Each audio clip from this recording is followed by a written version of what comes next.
আসসালামু আলাইকুম। সকল জীবের কল্যাণ হোক। তো আজকে এই খামার সম্পর্কে আপনাদেরকে তথ্য দেব। গরুর খামার, আসুন আমার সাথে।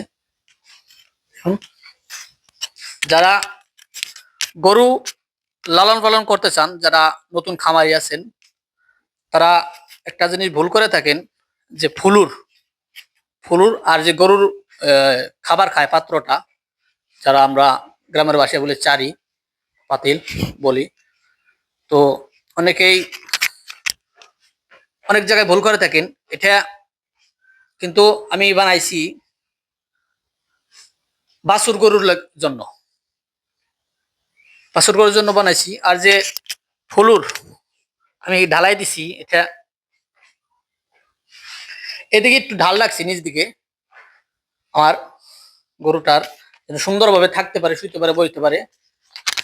তো ছোট গরু তো অনেক সময় প্রবলেম হয়।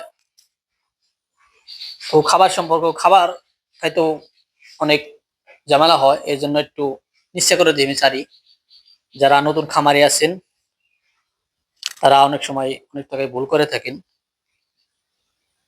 এই যে আমি এদিক দিয়ে একটা ড্রেন সিস্টেম বানাইছি, যেন অতি সহজেই গরুর ময়লা আবর্জনা এগুলো বাইরে যায়, তার জন্য বানাইছি। এদিকে ধরো, এই জায়গায়ও কিন্তু একই সিস্টেম। আমি একটি এই জায়গায় দুইটা চারি আমার অলরেডি বানানো প্রয়োজন, কারণ আমি ভুল করছি, আগে বানাই নেই। এখন আমার গরু আস্তে আস্তে বাড়বে, আনবো। তো সকালে ভালো থাকবেন, ধন্যবাদ।